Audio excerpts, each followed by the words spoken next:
काहे? काहे कि हमरा मौगी हमरा परेशान कैले बा। अरे करिया के मुझौसा तसे के बियाह करी रे? हम हई तोहरे रानी। अरे हाँ से लूता दिलवा में। हमरा के जाना तरह कि ना हम ऐसा वैसा नहीं खी। तो का कर लेबू? अभी बताओ तानी।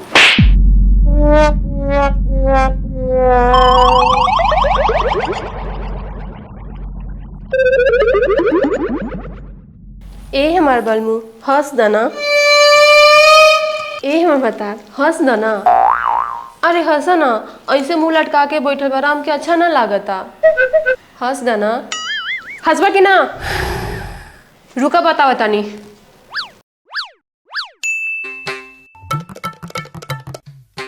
अब बोला हंसबा कि ना हंसबा? आखिरी बार पूछा तानी, बोला हंसबा कि ना हंसबा? हाँ अब अच्छा लगा तानी।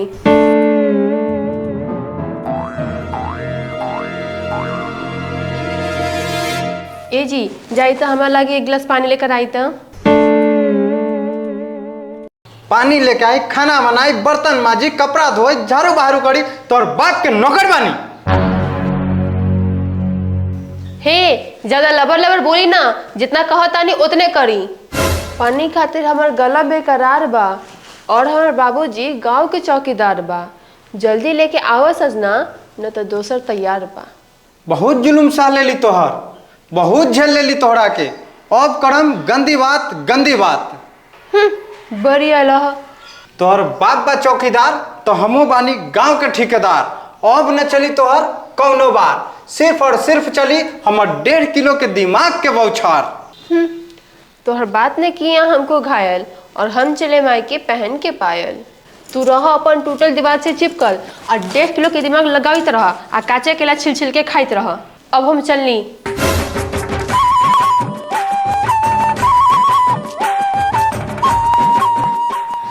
अरे छोड़ा हटावा, ये घमंडी मेहरारू के कुछ न कुछ करे के पड़ी। एकर घमंड तोड़े के पड़ी।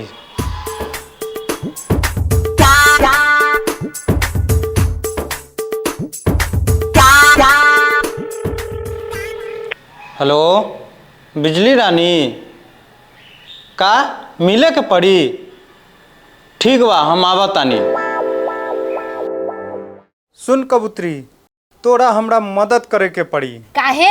काहे कि हमरा मौगी हमरा परेशान कैले बा, हमरा वैल्यू नइखे करत। यही से तू हमर मदद कर। तू हमरा मदद न करबे ना तो हम जातानी बिजली रानी के पास। ठीक बा।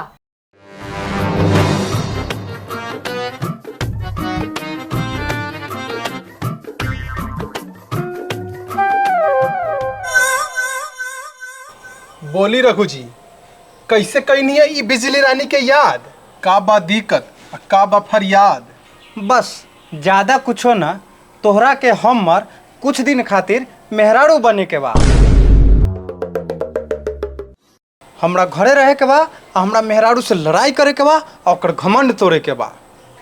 साफ साफ बोली काम का बा, ओकरा पहले जान ली कि हमर दाम का बा।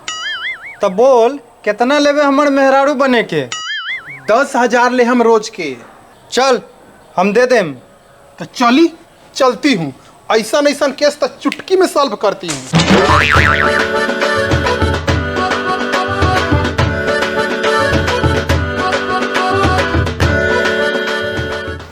रुक रुक तनी हम अपन मेहरारू के फोन कर लेतानी।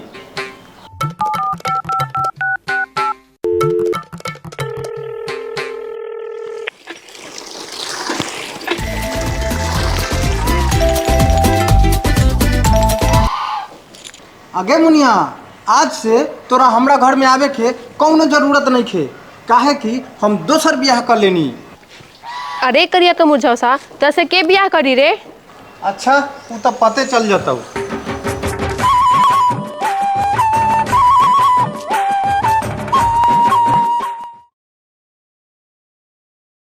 कल से फोन ना कैलन हा, लागत है सच में शादी कर लेलन का। हमारा जाए की पड़ी।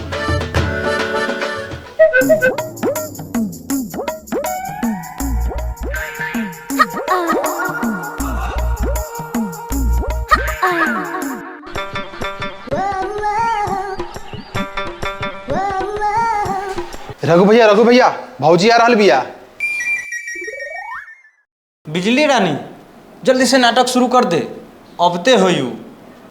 हाँ हाँ रघुआ सुत जाई।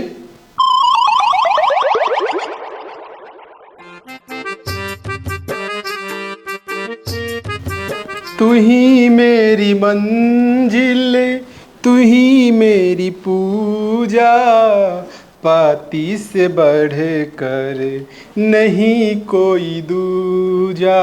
पति मेरी मंजिल, पति मेरी पूजा, पति से बढ़ कर नहीं कोई दूजा। अहे ई के जाहिल औरत बा जे राउर पैर दबा रहल बिया। आ गईलू महारानी, ई बनी महारानी, तू बनबू नौकरानी। ई बा हमर जनानी, तू पियाबो एक गिलास पानी।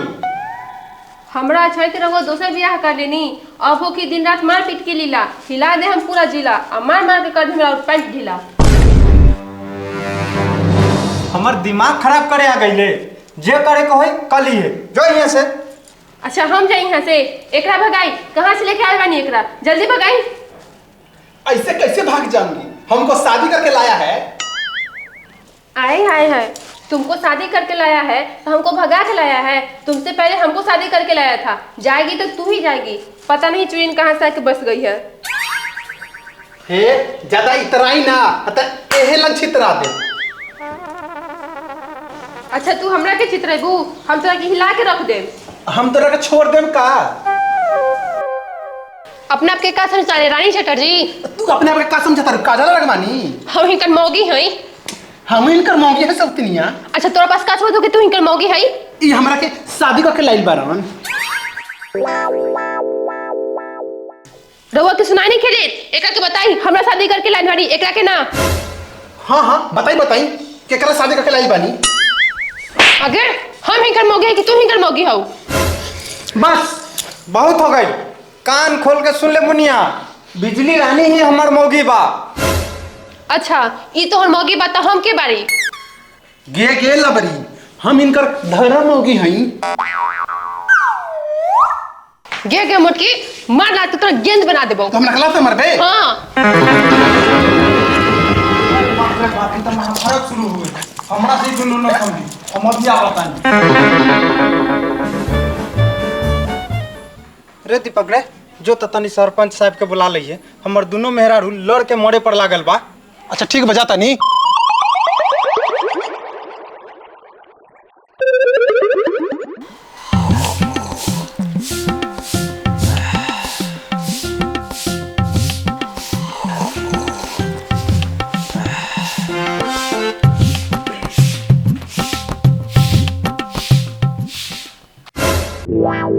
भैया हमरा शादी करे के मन बा।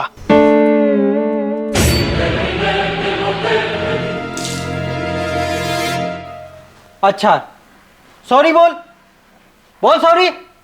अरे भैया काहे बोली सॉरी? अरे हम तोरा से कहली ना बोल सॉरी। काहे बोली सॉरी? जब हमार कोई गलती नहीं खे, कोई गलती बा तो बताबा हमरा के। बोलबे कि ना सॉरी? अच्छा ठीक बा भैया, बोला तानी सॉरी भैया।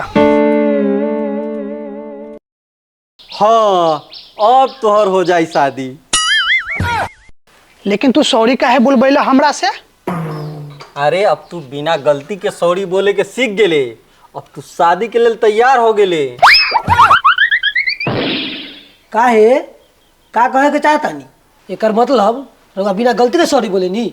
अरे भैया अब समझ आ गइल कि रौड़ा हर बात पर सॉरी काहे बोलेली। अरे कुछ ना, हम तो मजाक करत रही। सरपंच जी रघुआ के दोनों जनाना लड़ के मरे पर लागल बा, जाके समझा दी। अच्छा ठीक बा, हम जाके समझा देतानी, तू जो।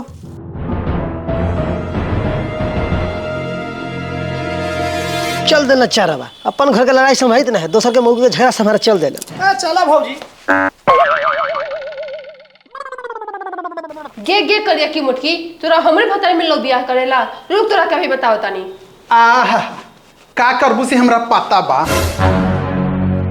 हर जहिया से देखले बानी दिलवा से मन ले बानी, तू हवा हमारे राजा हम हई तोहरे रानी। अरे हंसे लूता दिलवा में, अरे हंसे लूता दिलवा में बान मारलू, आ करिए बारू तकाबा जान मारलू, अरे करिए बारू तकाबा जान मारलू।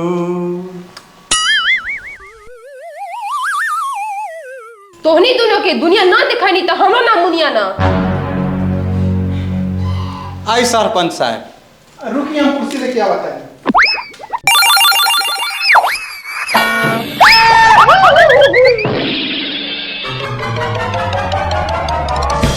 अरे रघुआ, ये दोनों तोहर पत्नी बा?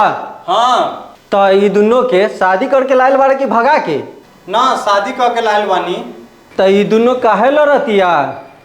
तो रउआ के बोलैनी है तो रउआ पूछी कि दोनों काहे लड़तिया, हमरा से पूछा तानी।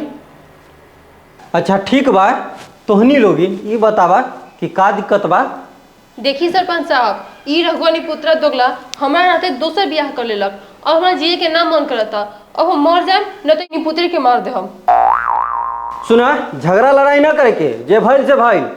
सुन रघुआ, एक दिन बिजली रानी के यहाँ खाना खाइए, एक दिन अमुनिया के यहाँ खाना खाइए, दोनों कन एक एक दिन डाबे तो झगड़ा लड़ाई ना होई। सुनी सरपंच जी, हम दूसर की बीवी हई तो इनकारा के हम 2 दिन खिलाए। अच्छा ऐसा बात बा, तो हम हिंकर पहल की पत्नी हई, हम 5 दिन खिलाएं। गे चुप गोरकी, हम दूसर की बीवी हई तो हम 2 महीना खिया। गे करिए कि हम 5 महीना खिलाएं। देखी रघुआ लोग लड़ी ना, कह देली मिलजुल के रही। ठीक बा। तो हम जाता नहीं, आगे से कोई झगड़ा लड़ाई ना हो के चाहिए। पता ना साला हमरा एक से पत्नी संभाले ना होता, 2 गो कर लेता शादी।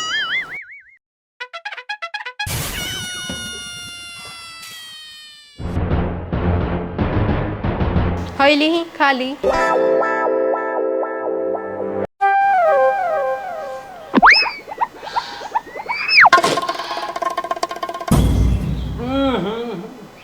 कितना घटिया खाना बनैले बारू, ऐसने खाना बनेला तारा अपन खाना हम ना खाए। इतना सुंदर तो मुर्गा भात बनैले बारी। बड़ा सुंदर बनैले बारू तो एकदम तू अपने लेखन जे घोटाते नहीं।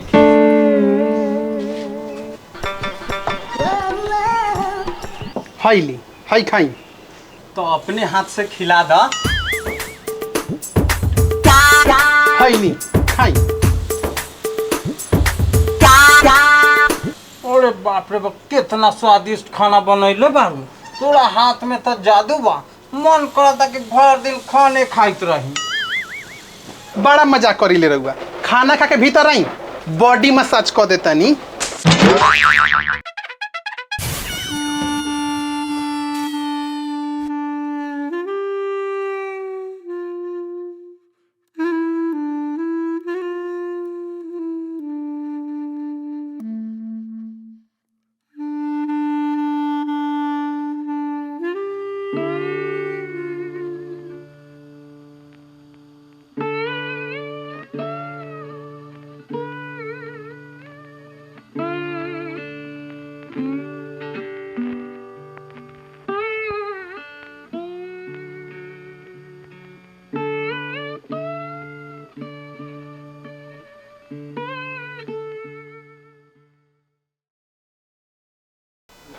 लागत तो हमरा से बहुत बड़का गलती हो गई।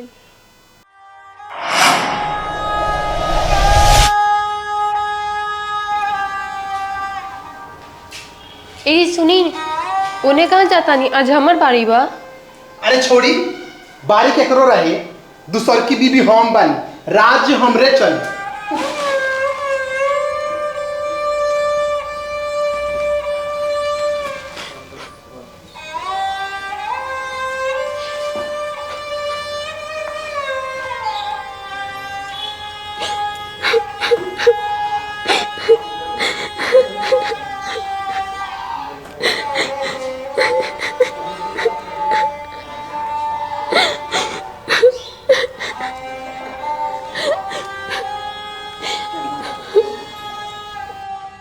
लग रहल बा अब एकरा गलती के एहसास हो रहल बा। पति का चीज होला अब बुझा रहल बा।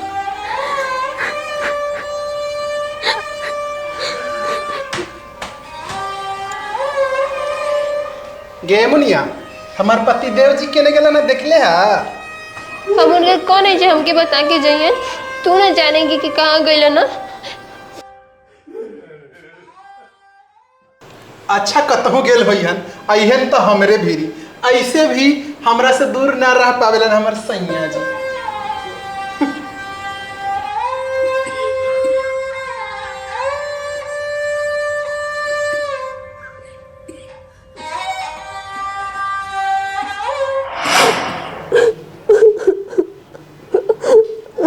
का भाई खाली रोते रहले जहाँ रहले तहाँ? का कही हमारी किस्मते फूटल बा, यही से जहाँ रहनी उहे रोइत रहनी। अब समझ में आई पति का चीज होला से? हाँ मैं समझ में आ गए। हम रउआ के समझ ना पाईनी, जेकर सजा हम भुगत रहल बानी। हमरा से बहुत बड़का गलती हो गई, हमरा के माफ कर दी। मुझसे बहुत बड़का गलती हो गई। अब रोए से का फायदा, अब तो सब खत्म हो गई। कुछ खत्म ना भइले रघु जी, बेचारी के माफ करी। बेचारी की गलती के एहसास हो गई। इनका रोवाई देख के हमारा करेजा फाटा था। हम जातन। तू कहना जब बहिन गलती हम कर ले बानी तो हम जाए। अरे दीदी, रघु जी रघुआ कुछ कही ना। अरे पगली, हम एकरा से शादी करके थोड़ी लाइल बानी, हम एकरा भाड़ा पर लाइल बानी तोहर घमंड तोड़े के खातिर। तोरा बहुत घमंड हो गेल रहे। ठीक बा रघु जी, हम जातनी। जा। खुश रहिया बहन, ठीक से रहिया बहन।